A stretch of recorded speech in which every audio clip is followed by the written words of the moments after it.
Hello, my name is Brendan Cooney, and today we will be talking about the organizational management of the McRib, or rather, the concepts applied of the organizational management with the McRib and McDonald's Corporation. First of all, how does the McRib affect sales with the McDonald's Corporation? When the McRib is released and re-released annually, sales have a large increase. This increase has been charted at approximately 4.8%. As it is commonly known in the business world, advertising for limited time items, or LTOs, not only increases the sale for that item on average compared to the typical menu items, but also increases the sale of the menu items themselves.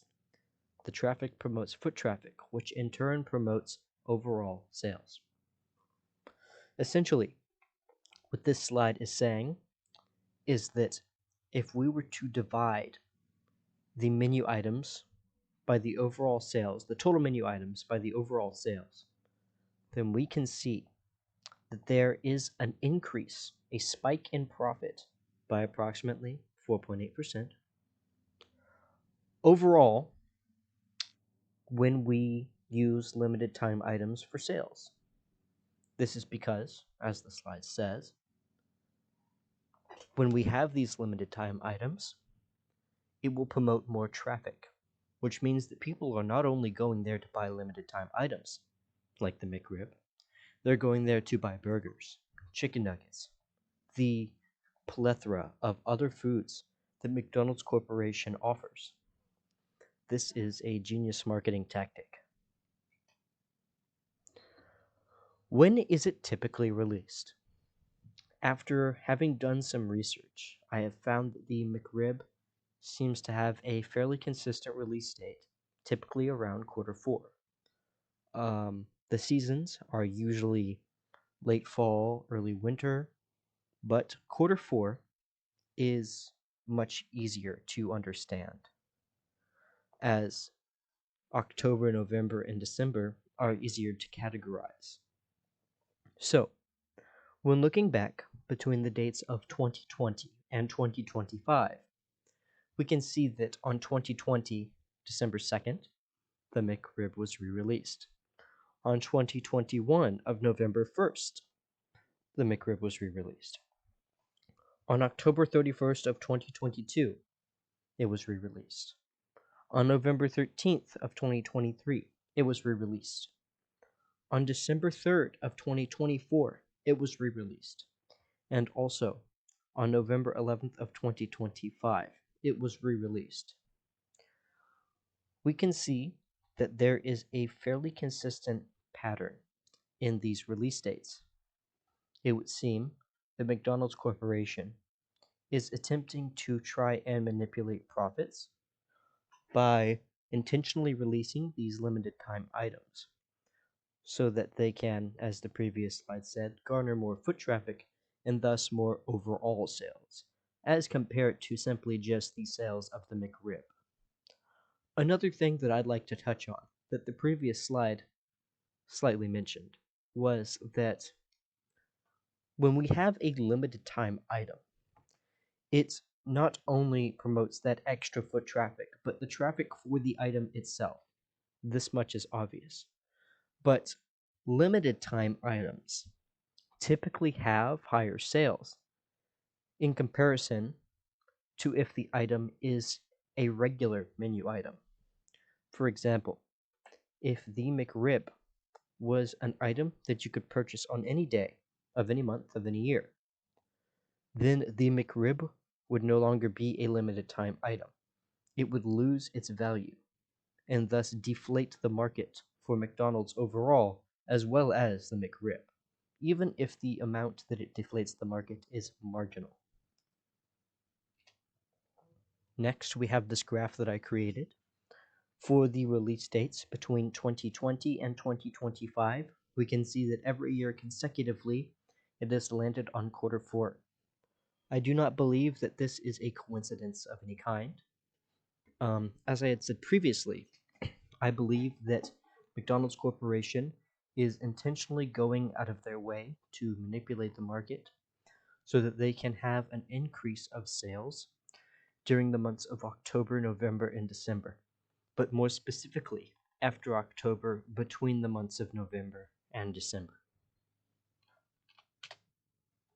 So, now you may be wondering, how do all of these marketing strategies correlate to operational management? This pattern helps correlate dictations of when sales would spike with limited time items and when those items are in stock. Going back to our previous slide, we see that they are in quarter four exclusively. And going back to our current slide, we can see how all of these intricacies are affected. First of all, the supply chain.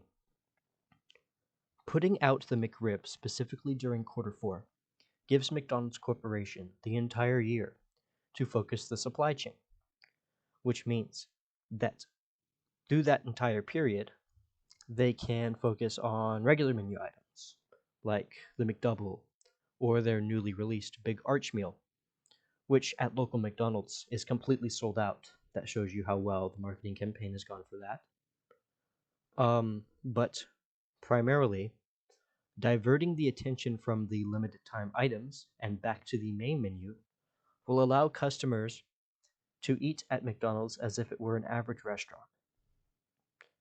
This means that using the limited time item, LTO, the McRib, allows for customers to see a need, a type of inflation of need, a false need. And this need will promote customers to come to the store, as stated before, not only to purchase the McRib, but to purchase other delectable treats from McDonald's Corporation. Next, we have marketing and design. Marketing is not cheap. With new AI technology coming out, it will possibly be cheaper in the future between visual artists, graphic artists, and such. However, AI art has a very critical view, not only in the view of artists, but also in the view of the people.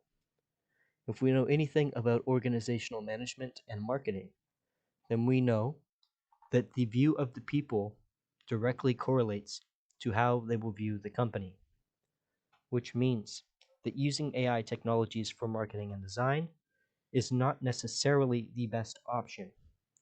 I would recommend using human artists for the time being until something else shows to be more profitable. Next, we have human resources. When hiring is at its peak, it is typically around the summer. This gives McDonald's Corporation plenty of time to further expand the menu later on. Once all of the hirees have been hired in the summer, then they can be trained before the winter. This gives them plenty of time to train for the new menu items that they may need to assemble at the assembly station. Next, we have inventory control. Trying to maintain a regular stock of items is important. Nobody wants to go to a restaurant that is sold out of their favorite item. Nobody at all. But by lowering the expectations of customers and keeping these limited time items off shelf is a phenomenal idea because we can regulate traffic and further improve the traffic later on by introducing, or rather reintroducing, the limited time items that everybody knows is going to be reintroduced. Not many people don't expect the McRib to come back, and plenty of people do expect it to come back. Finally, coordinating these complex moving parts ensures operational management efficiency and maximizes the impact of scarcity marketing. As stated previously, scarcity marketing is one of the major factors of the McRib. If we didn't have scarcity marketing, we wouldn't have limited time offers. Without limited time offers, we wouldn't have the need for other people to come in when we are trying to promote a new product. Obviously, this would be catastrophic if we were promoting a new product and either nobody knew about it, as in nobody had the marketing strategies, we didn't have it, as in the supply chain wasn't prepared, or we didn't have the human resources, as in employees were not properly trained and or employees are not hired